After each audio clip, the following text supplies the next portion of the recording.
জামাত ইসলাম ক্ষমতায় আসলে ব্যাংকের সুদ সিস্টেম কি হবে? জামাত ইসলামের যে বাণিজ্য মন্ত্রী হবে, সে ওই যে মদ নির্মাণ কোম্পানি কেরু অ্যান্ড কো, সেটার ফাইলপত্র সাইন করবে কিভাবে? এটা একটু আমি জানতে চাই। আমি আপনি ভালো কথা বলছেন। জামাত ইসলাম ক্ষমতায় আসলে একটা মদের দোকান বন্ধ হবে না। কারণ মদের দোকানের সাথে কিন্তু আন্তর্জাতিক কালচারের সম্পর্ক আছে। এটা বুঝতে হবে। অনেকগুলি ক্লাব আছে কিন্তু বড়, বড় ক্লাব। একটা বন্ধ হবে না। আপনি ওগুলো হঠাৎ করে পারবেন না তো। কারণ ওগুলোর সাথে কিন্তু একটা উচ্চ পরিবার, উচ্চ মধ্যবিত্ত বা উচ্চবিত্ত পরিবারের একটা সম্পর্ক আছে কিন্তু। উচ্চ ব্যবসায়ীদের সম্পর্ক আছে, ডিপ্লোম্যাটদের সম্পর্ক আছে। পারবেন না। অনেকগুলি টুরিস্ট রিসোর্ট হয়ে গেছে কিন্তু। ওই টুরিস্ট রিসোর্ট কিভাবে চলে আপনি ভালো করে জানেন।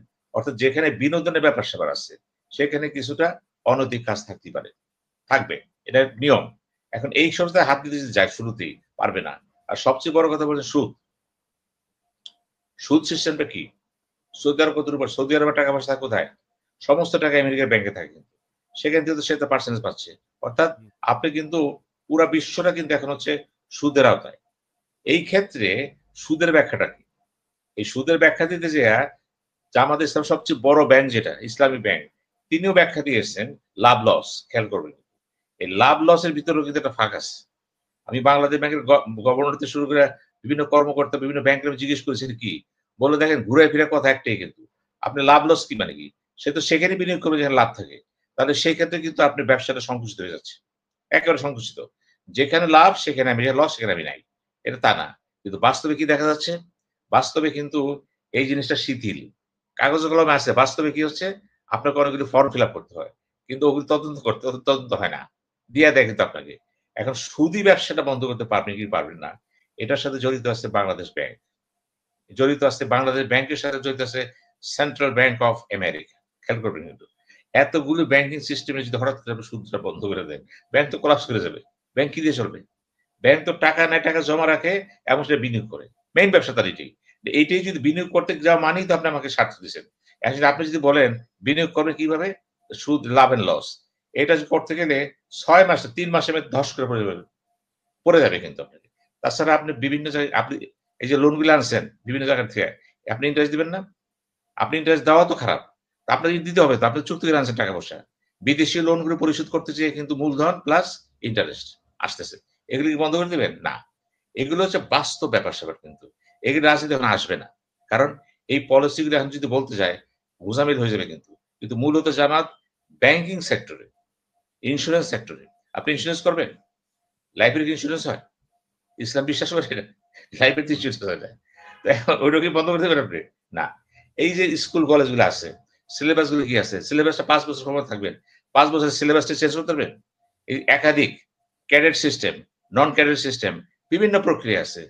তারপরে আসেন বিশ্ববিদ্যালয়ে দেখেন, ওখানে তো কো-এডুকেশন আছে। ঢাকা ইউনিভার্সিটি বিভিন্ন সব ইউনিভার্সিটি কো-এডুকেশন আছে কিন্তু। এখন আপনি কয়টা বিশ্ববিদ্যালয় করবেন? এখন কো-এডুকেশন করতে গেলে আপনি কি নীতিমালা নেবেন? সব দেখার ব্যাপার আছে। হঠাৎ করে পারবেন না তো। এই জিনিসগুলো কিন্তু আপনাকে চিন্তা করতে হবে। যারা থিংক ট্যাঙ্ক আছেন, যারা গবেষক আছেন বা যারা এই যে টক শোতে যারা আসেন বড়, বড় মাথাওয়ালারা, তারাও চিন্তা করবেন এগুলো আর সম্ভব না। এই যে বললাম আপনার একটা কথা, আপনি বিদেশ থেকে লোন আনবেন। আপনাকে মাগনা লোন দিবে? যে না। ওখানে তারা বলবে গিভ অ্যান্ড টেক বা আপনার লোন লাগবে। একটা ব্রিজ করবেন আপনি কথার কথা। একটা ব্রিজ করবেন, একটা কারখানা করবেন, একটা রোড করবেন বা একটা মেগা প্রজেক্ট করতে যাবেন আপনি। সেখানে তো লোন কে দিবে আপনাকে? হয় রাশিয়া দিবে না আমেরিকা দিবে না চায়না দিবে। আর চায়না মানেই তো ইন্টারেস্ট। আপনি যদি চায়নাটা আনতে চান, ইন্টারেস্ট আনতে হতো। আপনি করবেন? তখন কি বলবেন আপনি? না, জাতীয় রাশিয়া বলেন, চায়না বলেন, আমেরিকা বলেন, এডিবি, বিশ্ব ব্যাংক, জাইকা, সবাই তো সুদ নেয়। অর্থাৎ আপনি একটা লোন সিস্টেম, আপনি কিন্তু একটা ইন্টারেস্ট সিস্টেমের আছেন, লোন।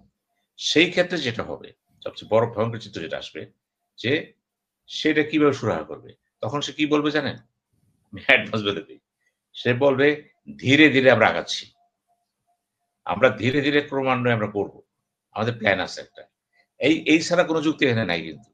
এই ধীরে, ধীরে করব, আজকে তো আমি আপনাকে পলিসি নিয়ে কথা বললাম। বাস্তবের নিয়ে কথা বললাম। হ্যাঁ, আমি বিশ্বাস করি তাদের যে জিনিস সাকসেস হবে, তারা ঘুষটা নিয়ন্ত্রণ করতে পারবে। কিছুটা ঘুষ নিয়ন্ত্রণ করবে। তারা বাজারটা নিয়ন্ত্রণ করতে পারবে। কারণ ওখানে যদি তারা সততাভাবে কাজ করে, ঘুষ যদি বন্ধ হয়ে যায়, বাংলাদেশের চিত্র এমনি ঘুরে যাবে। এমনি ঘুরে যাবে। আবার তো রেমিটেন্স যারা দিচ্ছে। রেমিটেন্স যারা দিচ্ছে তারাও তো স্বার্থ পাচ্ছে। আপনি পার্সেন্টেজ দিচ্ছেন না তাই? আপনি তাদের তো ইন্টারেস্ট দিচ্ছেন। ওটা বন্ধ করে দিবেন আপনি? পারবেন না। ইসলামী ব্যাংক নিজে আনতেছে। তো তো আপনি চিন্তা করে দেখেন, ঘুষ যেখানে সমস্ত ইকোনমিটা হচ্ছে আমাদের মোটামুটি ইন্টারেস্ট বেসড, সেখানে আপনি কি করবেন? আবার আসেন একটা জায়গায় আছে, আপনি যে কথা বললেন, পুরো মার্কেটটা দেখেন তো, অর্থনীতি পুরো মার্কেট নিয়ে আসেন। একটা দেশের অর্থনীতিতে ভাগ থাকে কিন্তু। কিছুটা থাকে আপনার কি ব্যাংক সিস্টেম থাকে, কিছুটা থাকে শেয়ার মার্কেট, শেয়ার বলতে বলেন কি পুঁজিবাজার, কিছুটা থাকে আপনার ফরেন ইনভেস্টমেন্ট, কিছুটা থাকে বিভিন্ন সেক্টরতে হয় বন্ড মার্কেট। এখন আপনার এখানে এখন ব্যাংকিং সিস্টেম এই মুহূর্তে আছে আমাদের 54%। এই 54% যদি আপনি শেয়ার মার্কেট বাড়াইতে চান, আপনার শেয়ার মার্কেট সেভাবে এখন আসেনি। কোন কোম্পানিগুলো কিন্তু সেইভাবে স্টেবল না। যেগুলো আপনার এ ক্যাটেগরি কোম্পানি আছে, সেগুলি কিন্তু ভালো করতেছে না। সি, বি, সি যেগুলি থাকে না, এখানে খেলা আছে কিন্তু।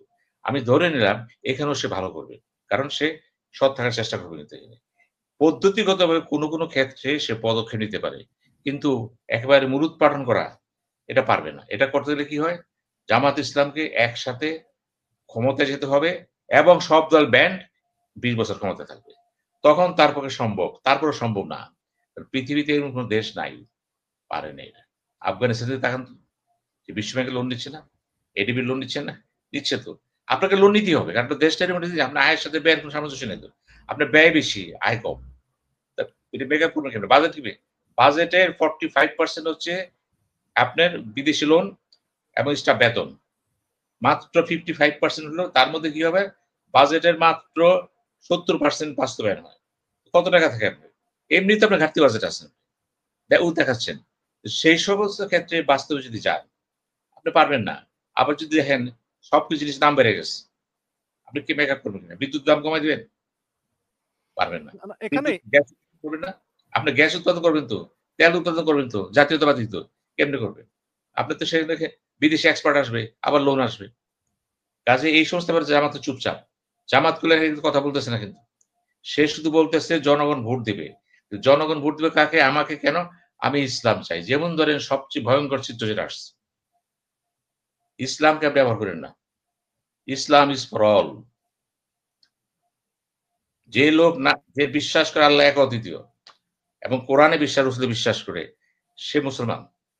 পরবর্তীতে হতে পারে ঘাটতি, মুনাফেক বা কম বেশির অন্য জিনিস কিন্তু। আপনি কি বলতেছেন? জামাতের মিছিলে যে যাবে সে পরকালে সোয়াব পাবে। এই যে দেখেন, এই জায়গাটা ভুল করতেছেন কিন্তু আবার আপনি। আপনি এমন একটা দেশে বলতেছেন, আফগানিস্তান না কিন্তু। এইখানে যদি ভুল করেন তো এটা খেসারত কে দিবে? আপনি কেন এটা বলতে গেলেন? কেউ নাকি বলতেছে তো, আমি দেখলাম তো ব্যাপারে বলছে। তো জামাতের মিছিলে গেলে কি সে ভেস্তে চলে যাব? ভালো কাজ করলো? অন্য দলকে ভালো কাজ করতেছে না? এইখানেই কিন্তু জামাত ইসলাম কম তুলনামূলক আলোচনা করতে যেয়ে অনেকগুলো জিনিস বেসামাল করে ফেলেছে কিন্তু। নির্বাচন কমিশন যে তাদের যে প্রস্তাব দিল, এই অনুমোদন দিছে, কি জন্য দিছে? আল্লাহর শাসন কায়েম করবে, এটা আছে এখানে? নাই।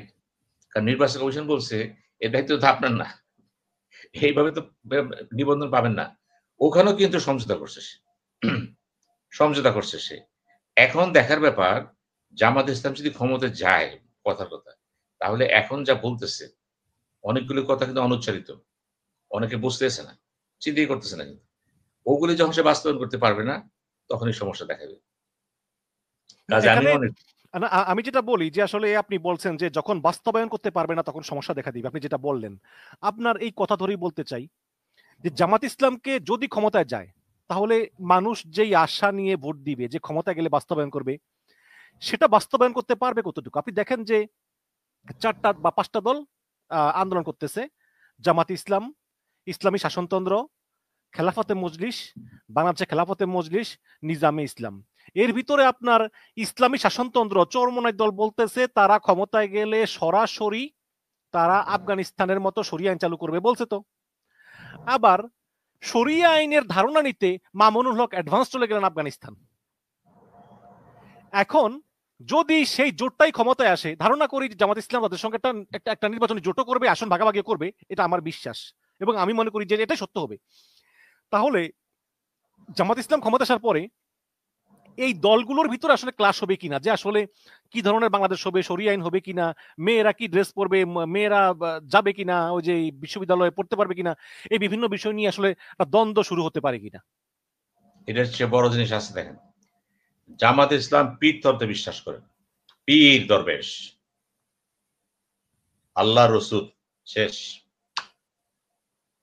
এখন এই দেশের দলগুলো আছে চরমনায় পীর, অনেকগুলো দল আছে তারা পীর তন্ত্রে বিশ্বাস করে, সবই তো পীর। এখানে কিন্তু জামাত বিশ্বাস করে না। কিভাবে আপনি তাদের সাথে মিলবে? ক্লাসটা তো এখানে আসবে। জামাত তো মাজারে বিশ্বাস করে না। তো জামাত ক্ষমতা আসার পরে কি মাজার ধ্বংস করে দিবে? মাঝে মাঝে দেখেন না বিভিন্ন জায়গায় মাজার ধ্বংস হয়। ইসলামিক কিছু কিছু দুরূপ আছে তো অতি এক্সট্রিম। তো মাজার হলো বাংলাদেশের অন্যতম ভিত্তি কালচারে। আমাদের কালচারের মধ্যে মাজারটা গেড়ে গেছে কিন্তু।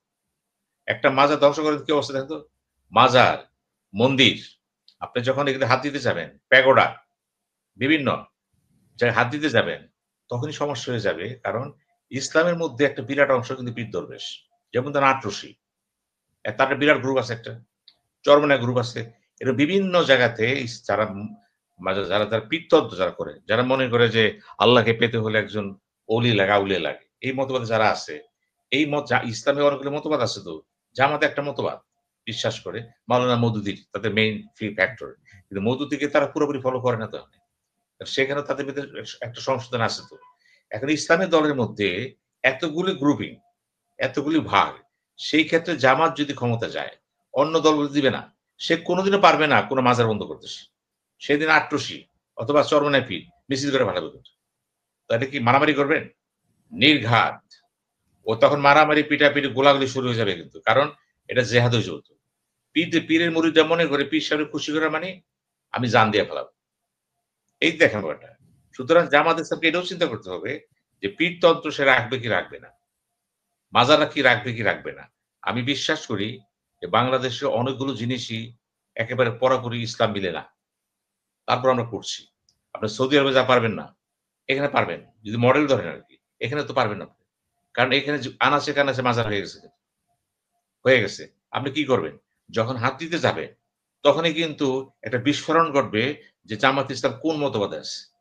তখন একটা মতবাদ নিয়ে ইসলাম ব্লকগুলি অ্যাটাক করে বোধহয়। হেফাজত ইসলামের কথা আসেন। হেফাজত ইসলাম যা বিশ্বাস করে জামাতের সাথে মৌলিক বিরোধ আছে কোনো জায়গায়। তো কাজে ইসলামী ব্লকের ভিতরে কিন্তু জামাত ইসলাম একক সমর্থিত না। কারণ সে যখন বলছে আল্লাহর আইন শাসন কায়েম করবে এখানে, তা আল্লাহর শাসন কায়েমের পথে তো কোরআনের ব্যাখ্যার ব্যাপার আছে তো। কোন সূরার কি ব্যাখ্যা? ব্যাখ্যা আছে তো। এটা নিয়েও তো গন্ডগোল আসছে। আবার আসেন যারা ওয়াজ মাহফিল করে, বাংলাদেশের বিরাট অংশ এই ওয়াজিরা আছে। তারা তো তাদের বাদ তো মারা যাবে। জামাত ইসলাম যদি বইলা দেয় আপনাদের ওয়াজের মধ্যে ইসলামের কথা নাই। কিছু গল্প গল্প কাহিনী আছে। কথা সত্য।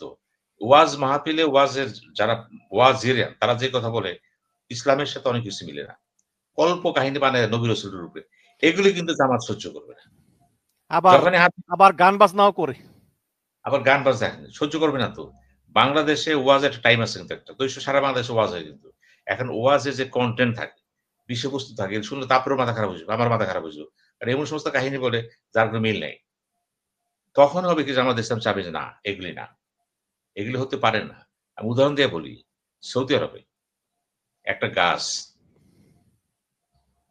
গাছকে মনে করা হলো এই গাছের নিচে দাঁড়ায় ওই যে কি বলে মক্কা বিজয় করলো যখন বা শপথ করলো যখন রসুলের সাথে ওই গাছ এবং কয়েকটা গাছকে নিয়ে বলা হলো এই গাছেরও কিন্তু পূজা শুরু হয়ে গেল, গাছটা কেটে দেওয়া হলো। তো জামাত যদি একই কাজ করতে চায় বাংলাদেশে, পীর দরবেশটা যদি একবার মিছিল করে ফেলায়, অবস্থা খারাপ হয়ে যাবে তো। আমি তো ভয় পাচ্ছি ওই জায়গাটাই যে জামাত ইসলাম যেহেতু একটা মতবাদ আছে, তার সুনির্দিষ্ট পথ আছে এবং সে বলছে এটি হলো ইসলাম, এটি শান্তি, এখানে আল্লাহকে পাওয়া যাবে, ইহজগৎ পরকালের নিশানা। তার ব্যাখ্যা কিন্তু বিপরীত ব্যাখ্যা কি বলবে, আট্রসি কি বলবে, অন্য কথা বলবে, চরমানে বলবে আরেক কথা।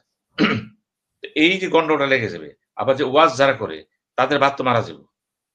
তখন তারা কি বলবে, তারাও কিন্তু ইউটিউব তো সোজা এখানে বিদেশে থেকে বক্তৃতা দিয়ে দিবে একটা, করে দেবো কাফের, অসুবিধা নেই তো। মুহূর্তে মুসলমানরা তো যে কোনো কাফের হতে অসুবিধা, এক মিনিট লাগবে আপনাকে, ১ সেকেন্ড। অর্থাৎ তারা বলে জামাত কাফের, জামাত বলে তারা কাফের। এই দ্বন্দ্বটা কিন্তু ছিল না। আমাদের সমাজে কিন্তু এই দ্বন্দ্বগুলো থাকলেও কিন্তু এগুলি বিকশিত হয়নি কিন্তু। যেকোনো কারণে চুপ ছিল সবাই। আমরা দেখেছি চিটাগং এর সেই মাজার অনেকবার চেষ্টা করা হয়েছিল জিয়ার আমলে। ওটাকে কিন্তু ধ্বংস করা যায় কিনা। অনেকগুলো ভিডিও করা হয়েছিল কিন্তু তখন। বাংলাদেশ টেলিভিশন দেখানো হয়েছিল কিন্তু। আমি তখন ঢাকা ছাত্র। এই কাজটা যে করতো সেই সেই ছেলেটার সাথে পরিচয় ছিল, আসতো আমার সাথে দেখা করতো আমাদের এসে। উজ্জীবন অনুষ্ঠান উজ্জীবন নাম ছিল এটা, খেয়াল হয়েছে। এইটা করতে যেয়ে সে দেখলো যে না, মাজার নিয়ে সে ইতিহাস রচনা করতেছে এট দ্য অ্যাডভাইস অফ পার্টিন পাওয়ার, কিন্তু যখন দেখা গেল এখানে হাত দিতে গেলে উল্টাপাল্টা হয়ে যায়, তখন সে আর হাত দেয়নি। যেমন মনে করেন আমাদের বাংলাদেশে সবচেয়ে বড় যে জামাত হয় কোন জায়গায়? কুষ্টিয়া কিশোরগঞ্জের বোধহয়, শোলাকিয়া। সোনাদিয়া। এইখানে যে পরিমাণ টাকা পড়ে এখানে মানুষ দেয়, দিয়ে দেয়। এখন জামাত এসে প্রশ্ন করে কেন টাকা দিচ্ছেন, কাকে দিচ্ছেন আপনি টাকা? যিনি শুয়ে আছে তিনি নাই এখানে, কোরআন বলতেছে সে নাই, তার দেহ তো চলে গেছে না কাকি, আত্মা তো চলে গেছে বর্জক জগতে, হয় ইল্লিন বা সিজিন, এখানে কি আছে? যদি কোরআন মানেন আপনার আত্মা তো এখানে নাই, হাদিস দিয়ে কথা বলবেন যে হাদিসের কথা পরে আনেন না, কোরআন শরীফ আনেন না। কোরআনের সুস্পষ্ট বাণী হচ্ছে মৃত্যুর পরে আপনার আত্মাটা ইল্লিন বা সিজিনে চলে যায়, অর্থাৎ বর্জক জগৎ। সেখান থেকে আপনি ভেস্ত দুজকের স্বাদ পেতে থাকবেন। কিন্তু আপনি যখন বলতেছেন এইখানে মাজারটা আছে, এখানে দাও, কাকে দিবেন এবং দিলে কাজ হয়ে যায়, এই যে বিশ্বাসটা, এই বিশ্বাসটা কিন্তু ইসলাম নিবে না। ইসলামের পুরো বিরোধী কিন্তু এটা। যদি মুসলমান মাত্র বলে নো, হবে না এটা, কিন্তু একটা গ্রুপ বিশ্বাস করতেছে, সে তার গলার হারটা 4-5 লাখ টাকা দাম দিয়ে দিল, সে কি বিশ্বাস আমি একটা ফল পাবো। পাগলা কি পাগলা মাজার বোধের নাম বলে এটাকে বলে, ঠিক আছে ভালো কথা। এখন জামাত তো বলবে যে লোকটা নামাজ রোজা পড়ে নেই, অনৈতিক চলাফেরা করছে, তিনি কিসের মুসলমান? অনেক ফকির আছে দেখবেন গোসল করে না, কাপড় উল্টাপাল্টা, তিনি কিছু মুসলমান। আর বাংলাদেশে তো ধরেন নামাজ রোজা কিছু না, এটা তো একটা ফর্মালিটি করে ফেলায়, মিলবে না তো। নৈতিক চরিত্রটা কি, তার ব্যক্তিগত জীবনটা কি? পীর দরবেশদের সবার ব্যক্তিগত জীবনটা খুব উল্লাসপূর্ণ, জৌলসপূর্ণ। ইভেন যারা ওয়াজ করেন তাদেরও তাই। জামাত বলে না, আপনি তো সেবক। সরাসরি কিন্তু একটা জগৎ সৃষ্টি হয়েছিল কিন্তু। এইটা হবে কখন? যেহেতু জামাত একটা ধর্ম বিশ্বাস করে এবং সেইটাও বিশ্বাস করে আমি মানুষ তৈরি করতেছি, আমি মুসলমান তৈরি করতেছি। বুঝেন কথাটা? আসবে। সেই ক্ষেত্রে কি হবে জানেন? এই যে উমরা করতেছেন না? হজে যাচ্ছেন না? এইখানে অনেক রিঅ্যাকশন চলে আসবে। উমরা যখন তখন যাওয়া যাবে না। নিয়ম আছে কিন্তু। কেমনে যাবেন? হজ। এই যে হজ কতগুলি পার্টি আছে না? এর কি সব জামাত ইসলাম হয়ে যাব? এনজিও কি সব জামাত ইসলাম হয়ে যাব? আমরা দেখেছি তো ৯৬ সালে যখন ক্ষমতায় আসলো, আমরা দেখেছিলাম মুজাহিদ যখন সমাজ কল্যাণ মন্ত্রী ছিল। অনেক এনজিও চলে গেছে অন্যভাবে সৃষ্টি হয়েছে কিন্তু। আমরা তাই উঠেছি। জামাত কিন্তু ওই সময়ের মধ্যেই অনেক কাজ করে ফেলেছে। কিন্তু যেহেতু বিএনপি পাওয়ারে ছিল, অতটা পারেনি। যতটুকু পারছে সে করছে। আপনি খবর নিয়ে দেখেন ওই সময় কি করে সংস্কারটা হয়েছে এবং কতগুলো এনজিও তখন সৃষ্টি হয়েছে। এই জন্য বললাম, প্রচলিত এনজিও গুলি যারা আছে বাংলাদেশে, সবগুলো এনজিও তো সুদখোর। এরা তো সুদের হার। এখন এনজিও বন্ধ বন্ধ করে দেবেন? যদি বন্ধ করে দেন, বেকার সমস্যা হয়ে যাবে। ওই যে বিদেশি সাহায্যগুলো আসতো, দেশটা বেঁচে আছে কেমনে? সরকার সরকার টাকা দেয়। কিন্তু একটা অংশ তো বিদেশি ওই যে এনজিও প্রান্তে যারা আসে, এরা তো বাঁচায় রাখছে। শিক্ষা খাতে, স্বাস্থ্য খাতে, বিভিন্ন খাতে কাজ করতেছে তো তারা। এগুলো দেখবেন না পরিবেশ খাতে। এগুলো সত্য সরকার পারবে না। এটা কি বন্ধ করে দিবেন? পারবেন না। কাজেই যত সোজাভাবে বলতেছেন, জামাত ক্ষমতায় যে এইভাবে চালাবে, জামাত ক্ষমতায় যে ওইভাবেই চালাবে, মূলত এখন যেভাবে চালাচ্ছে দেশ। সব জায়গায় হাত দিতে পারবেন। তার মানে শাসন সব ব্যবস্থায় তেমন কোনো পরিবর্তন ঘটবে না, বাট আপনি মনে করেন যে এই দুর্নীতি কমতে আপনার পারে। রাতারাতি আপনার রাতারাতি যারা প্রশাসনে যারা আছে, তারা তো সব জামাত ইসলাম করে না। এখানে তো ম্যাক্সিমাম লোকই তো ফ্রি চিন্তা ভাবনা করে। আপনি যখন তাদেরকে বিভিন্নভাবে প্রেশারটা দিবেন বা অন্যভাবে বোঝানোর চেষ্টা করবেন, নামাজ রোজা করা উচিত, ঠিক মতো করা উচিত, আসবে। এটা চলে আসবে। অনেক হয়তো সরকার খুশি করার জন্য নামাজ পড়া শুরু করবে। খেয়াল করেন কিন্তু। মানুষের জীবনযাপনটা যখন লো ডাউন হয়ে যাবে আমলাদের, বিকজ অফ আর্থিক সংকটের কারণে বা সীমাবদ্ধতার কারণে, তখন কিন্তু অনেক সুবিধা বন্ধ হয়ে যাবে। এইগুলি কিন্তু বললাম বাস্তব চিত্র দিতে হবে। আপনি বাজার হাট আছে, কাকে দিবেন? প্রত্যেকটা বাস স্ট্যান্ড দেখেন কি অবস্থা। এই যে শ্রমিকদের যে সংগঠনগুলি আছে, কি করবেন? যেগুলো বিশেষ করে লঞ্চ, বাস এগুলি কি করবেন? সুতরাং আপনাকে বুঝতে হবে রাষ্ট্র প্রশাসন, রাজনীতি মিল আছে, আকাশ পাতাল পার্থক্য কিন্তু। একটা হচ্ছে বাস্তবতা প্রয়োগ, আরেকটা হচ্ছে বক্তব্য, উচ্ছ্বাস, আশা। এই জি। আশার সাথে যখন বাস্তবতা ক্ল্যাশটা হবে, তখন দেখা যাবে জামাত ইসলাম